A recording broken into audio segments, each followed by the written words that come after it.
At my son's wedding, my sister lifted her glass to his CEO, smiled the way she smiles when she wants something, and introduced me as the unemployed one who lives off the family. A fork stopped halfway to someone's mouth. A table of strangers turned to look at me. I laughed. I had practiced laughing. Then the man beside her set his glass down, slow and careful, and I watched her smile freeze. What none of them knew was that this man had spent 3 years trying to find me. My name is Melanie Sinclair. I'm 46. For most of that wedding, I stood at the edge of the reception, and I've gotten good at edges. 3 years earlier, I ran strategy for companies whose names you'd know. Self-made, they used to call me, back when anyone bothered to call me anything. Now I was Sandra's sister, the one without a job, the one people were kind to the way you're kind to a stray. I let them think it. Underestimation is its own kind of quiet, but it's a loan, not a gift, and somebody always comes to collect. The call came 3 years before that wedding. I was standing in a glass conference room 40 floors up, days from being named managing partner, when my mother told me, pancreatic, stage 4. I withdrew my name that same hour. When the family held its version of a meeting about who would step back to care for her, my sister Sandra, mid-level, terrified of falling out of her firm, said, "I can't just throw away everything I've built." So I did it. I sold my apartment, learned the language of oncology, drove her to 6 a.m. appointments. My phone, once buzzing all day with people who needed my judgment, went quiet, then dead. One night near the end, my mother surfaced from the fog and gripped my hand. "They'll measure you by the room you're in," she said. "Don't you dare measure yourself the same way." She died that spring, and at her funeral something curious happened. People started talking about me in the past tense. Sandra flew in for 2 days, cried beautifully, and became the grieving daughter, while I became the tired woman who'd been handling things. She was already rewriting the last 2 years into a story where I wasn't a hero. I was a warning. A year later, Ethan called with the best news I'd had in ages. He was marrying Claire. Near the end of the call, he got quiet and asked if I could just not engage with Aunt Sandra's whole thing about you being between jobs. He was ashamed of asking, and I heard it anyway. Then I asked where he worked. Meridian Strategy Group, Sandra's firm, the one that had helped him land the job. I kept my voice even, because I knew Meridian. Years ago, I'd built a decision-mapping framework the whole industry had quietly absorbed, including Meridian, wholesale, uncredited. My sister had built her career standing on top of it, without ever knowing whose name belonged there. I didn't tell Ethan. I was too tired of explaining that I used to matter. At the rehearsal dinner, Sandra walked in like she'd booked the room herself. New watch, new confidence, holding court by the window. All night she dropped her CEO's name, David Mercer, like a saint she hoped would notice her devotion. When Claire's mother kindly asked what I did, Sandra answered before I could. "Oh, Mel's between things. She's been between things for a while, wrapped in fondness, so no one could call it cruelty. Only Claire, my son's new wife, followed me outside and asked about my mother. Really asked. That's not nothing," she said. "That's kind of everything." Later, when Claire's father mentioned needing consulting help, Sandra fanned her business cards across the tablecloth and turned to me. "Do you have one to give them, Mel?" I didn't. I'd left that life in a drawer 3 years ago. I smiled and said I was fresh out. That night at home, I took down an old photo of my mother and me at a conference, both of us laughing. I sat on the floor and asked myself the ugly question. If no one's measuring me, do I still count? Some part of me had started believing Sandra's math. I put the photo in my purse. I wanted her at the wedding. The morning of, I fixed Ethan's tie in the mirror. He apologized for what he'd asked on the phone. I told him it was fine, that I wouldn't be a single ounce of trouble. A gift, not a sacrifice. I meant it. I didn't yet know that peace wasn't going to be mine to keep. At the reception, I watched Sandra orbit David Mercer all evening, refreshing his drink, laughing a half-second too long. I recognized the choreography. I'd once been the person rooms arranged themselves around. Then she spotted me at my back table and came walking over with him in tow. I knew what was coming the way you know weather.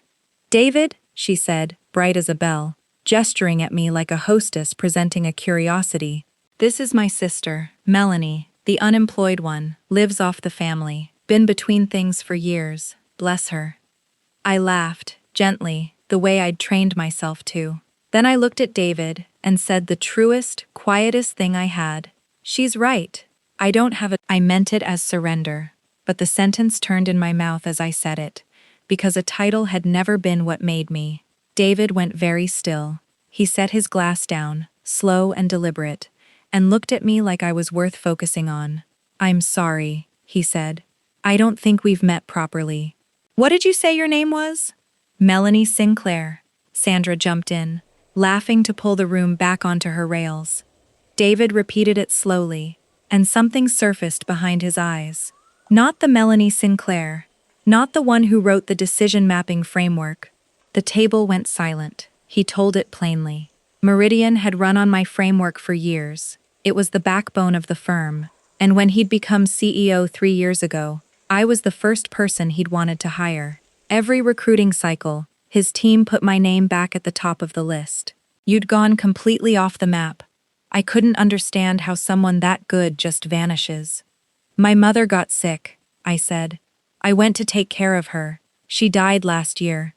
The silence that followed even Sandra couldn't talk over, until she tried. Well, I mean, that was ages ago, David. She's not really in the industry anymore. She said it reflexively, the way you swat a wasp, forgetting she'd just called that same woman an unemployed loser, to impress the man standing in front of her. David turned and looked at her. Really looked. I've heard how you talk about people at the office. I told myself it was ambition, he said quietly. But I just watched you introduce your own sister, a woman our entire firm is indebted to, as a loser at her son's wedding to impress me. That tells me everything I needed to know. He raised a hand before she could speak. HR will be in touch Monday. I think you already know why. Sandra made a sound I'd never heard from her, and strangely, I didn't feel vindicated. I felt something heavier. I didn't want her unmade. I just hadn't found the words yet for what I did want. I found David by the vineyard post a few minutes later. That was remarkable what you built, he started. I stopped him. Don't fire my sister because of me, I said. If she's crossed a line your firm draws, that's your business.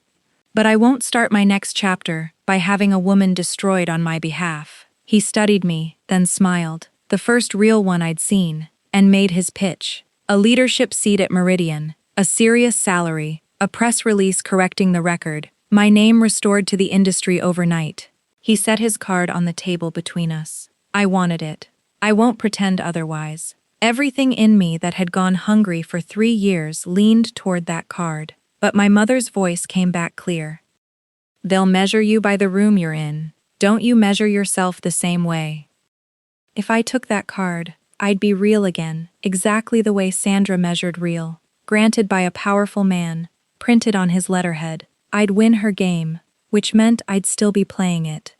I picked the card up, held it long enough for him to understand, and slid it back. Thank you, I said. You have no idea what it means that you remembered.